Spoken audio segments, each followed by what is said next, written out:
Estamos de volta com o nosso Sempre com Você. Ao meu lado, mais uma vez, ele, Adam Antonioni. Bem-vindo, Adam. Salve, Maria Imaculada. Salve, Maria Imaculada. Boa tarde, Antonielli. Boa tarde ao pessoal de casa também. Bom, esse momento é o momento das notícias, né, Antonielli? E estamos próximo das eleições. O Supremo Tribunal Eleitoral divulgou o valor que é para o fundo partidário, que é o fundo que financia as campanhas eleitorais dos presidenciáveis, deputados, né, das pessoas que estão concorrendo aos cargos eleitorais. E esse valor é somado a 1,7 bilhões de reais, que parte dos cofres públicos, né, e, é claro, o dinheiro de todos nós contribuintes, né? Interessa muito, né? Interessa muito. Além disso, Antonielli, vamos falar da situação dramática nos Estados Unidos com relação à nova política de Donald Trump de separação dos pais e os filhos que tentam cruzar a fronteira do México para os Estados Unidos. E essa atitude tem causado muita polêmica e gerado muita comoção mundial por causa dessa atitude de separar as crianças, né? E também a nossa equipe esteve em Anhanduí, né, uma cidade um pouco próxima, né? Próximo, vamos dizer, aqui de Campo Grande, né? Para acompanhar também os 10 anos dos votos do sacerdócio do padre Eduardo Galvão. Vamos lá, então. Ok. Política. Faltando pouco mais de 3 meses para as eleições e seguindo o calendário eleitoral, o Tribunal Superior Eleitoral, TSE, divulgou o valor total do Fundo Especial de Financiamento de Campanhas, mais conhecido como Fundo Eleitoral. É esse dinheiro que vai bancar as campanhas dos candidatos em 2018. O valor total disponível no fundo, que é abastecido com dinheiro público, como eu falei, que parte do nosso bolso, né, é de 1,7 bilhões de reais.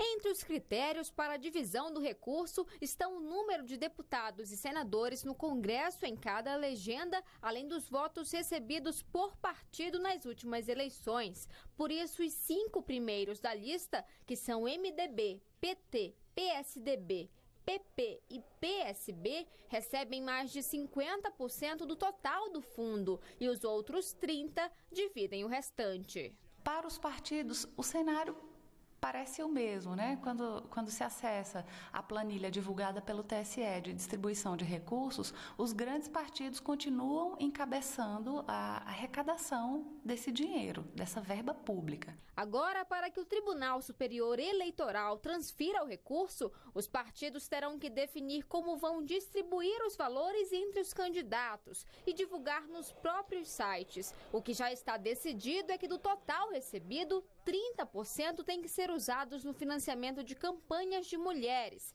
além de um limite de gasto para cada candidato. Para presidente, o limite de gastos de campanha por candidato é de 70 milhões de reais. Para governador e senador, o limite varia de acordo com o número de eleitores do estado. Para governador, o mínimo é de 2.800.000 reais e o máximo 21 milhões. Para senador, o financiamento varia de 2.500.000 a 5.600.000. Para deputado federal, 2.500.000 e para deputado estadual ou distrital, 1 milhão de reais. O fundo foi criado pelo Congresso no ano passado, depois que o STF proibiu a doação de empresas para as campanhas eleitorais, com o objetivo de combater a prática de Caixa 2. A principal fonte de recursos desse fundo são as emendas parlamentares, mas ainda é permitida a doação de pessoas físicas, inclusive as vaquinhas virtuais, além de recursos do próprio candidato e do fundo partidário. Vai ter que prestar contas normalmente, se não gastar tem que devolver, se as contas forem reprovadas, daí a legislação é um pouco omissa com relação à desaprovação de contas, pode ser que haja multas, mas basicamente ele tem que seguir a mesma cartilha da prestação de contas que se aplicava anteriormente. Equipes de resgate buscam por sobreviventes após o naufrágio de um barco na Indonésia. Cerca de 80 pessoas estavam a bordo. Familiares aguardam com ansiedade enquanto equipes de resgate buscam sobreviventes de um naufrágio na Indonésia. O barco afundou na tarde de segunda-feira com cerca de 80 pessoas a bordo. A embarcação de madeira navegava no Lago Toba, um destino turístico popular na ilha de Sumatra. Pelo menos uma pessoa foi encontrada morta e outras 18 foram resgatadas. As autoridades acreditam que a embarcação operava de forma irregular. Os trabalhos de resgate envolvem cerca de 350 pessoas. Na véspera, a operação precisou ser suspensa devido ao mau tempo e à baixa visibilidade. Acidentes deste tipo são comuns na Indonésia. No arquipélago de 17 mil ilhas, muitos dependem das balsas e outros barcos para se locomover, apesar dos padrões de segurança negligentes. Na semana passada, um tradicional barco de madeira com cerca de 40 pessoas virou na ilha de Sulawesi, matando várias pessoas. Em 2015, uma balsa afundou perto da mesma ilha, deixando 78 mortos. A política de tolerância zero de Donald Trump criminaliza a imigração ilegal. A medida que separa os filhos de pais detidos na fronteira tem gerado protestos nos Estados Unidos e a onda de críticas vem de todos os lados.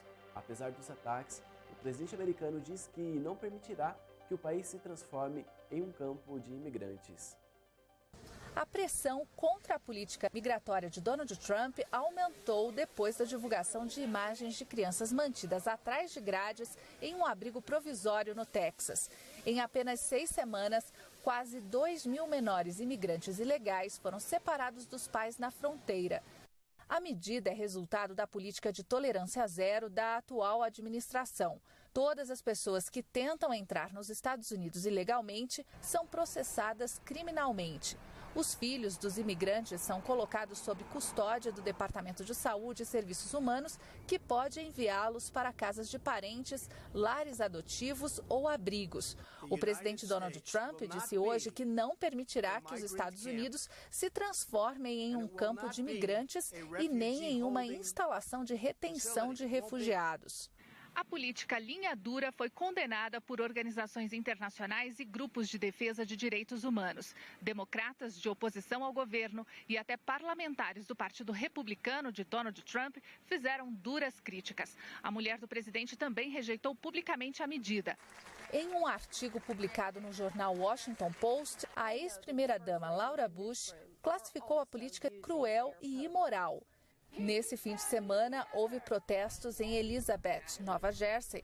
O porta-voz do secretário das Nações Unidas defendeu que imigrantes e refugiados sejam tratados com dignidade e respeito de acordo com as leis internacionais. E completou: crianças não podem ser traumatizadas com a separação dos pais. As famílias precisam ser preservadas. Uma turbina do avião que transportava a seleção da Arábia Saudita para a cidade de Rostov pegou fogo. Nesta segunda-feira, a equipe enfrenta o Uruguai pelo Grupo A da Copa do Mundo na quarta-feira. Na saída do avião, a aparente calma dos jogadores escondia os momentos de tensão vividos durante o voo que levava a equipe para a cidade de Rostov, no sul da Rússia. O presidente da Federação Saudita de Futebol informou à imprensa que um pequeno incêndio começou na turbina direita do aparelho. Os jogadores relataram os momentos de tensão na conta oficial do time no Twitter. Olá e obrigado pela pergunta. Graças a Deus chegamos em segurança e toda a delegação está bem. Foi um simples mau funcionamento.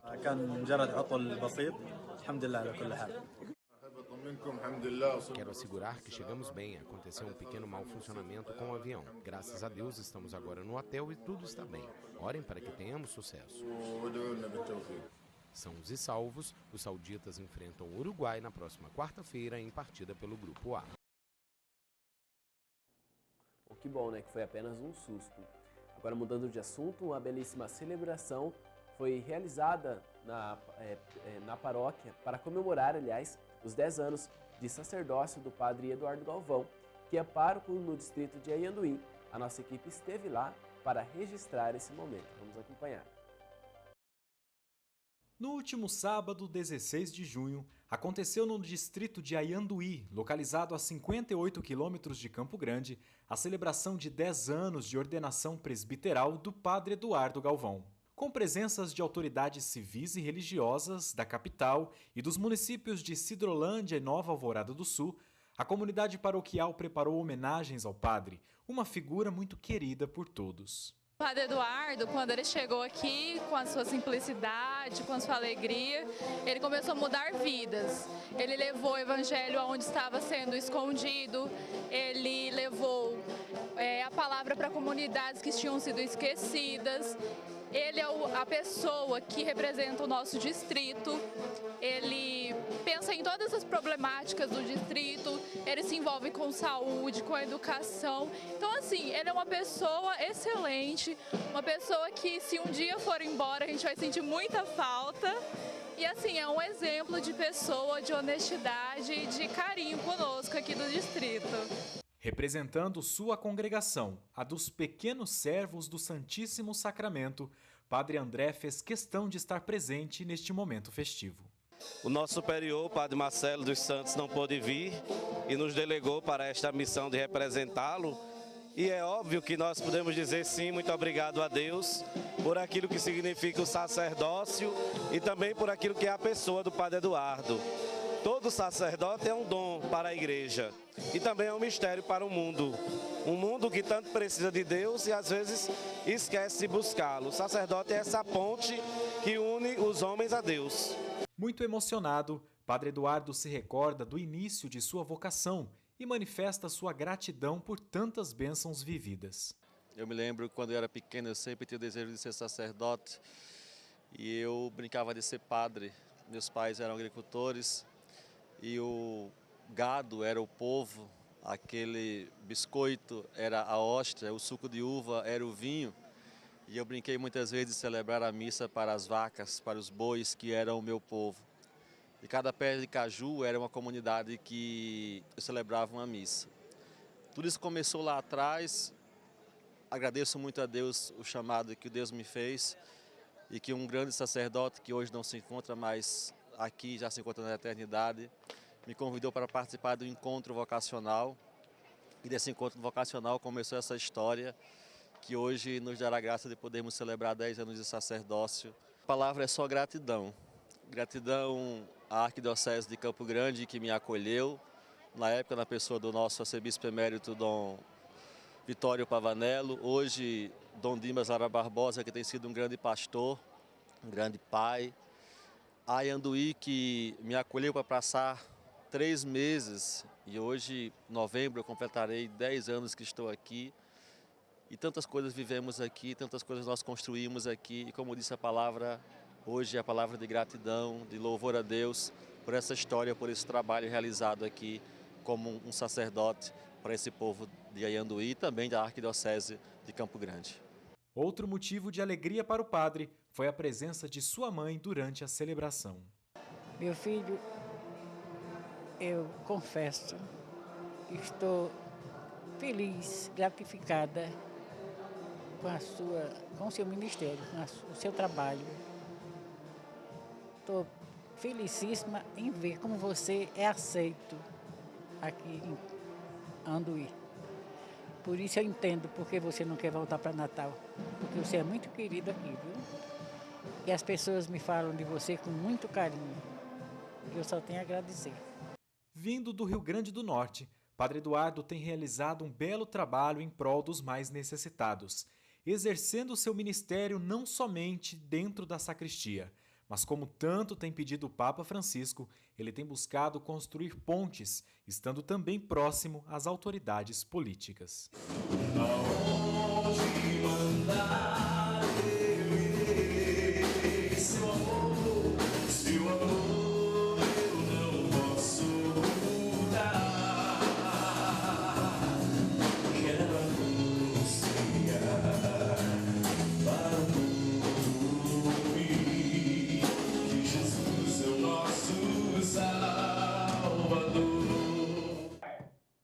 Bom, parabéns pela matéria, né? O Nelson Henrique e o Jean Davance que fez as imagens. Agora, para finalizar, a previsão do tempo. A capital amanheceu com o céu parcialmente nublado e fica assim à tarde e à noite. A temperatura mínima é de 15 e máxima de 27 graus. A umidade tem mínima de 35 e máxima de 80%.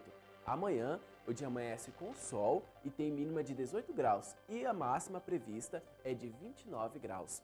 Essas foram as informações de hoje. Antoniela com vocês. Salve Maria Imaculada! Salve Maria Imaculada. Adam, obrigado mais uma vez pela sua participação. Te espero amanhã. E por falar te esperar amanhã, também espero você que está em casa. Amanhã, aqui ao vivo pela TV Imaculada Conceição, estaremos eu e Padre Eduardo Sateles esperando por você, para rezar por você e com você. Um grande beijo para você e para sua família. Deus abençoe e salve Maria Imaculada. Tchau, tchau.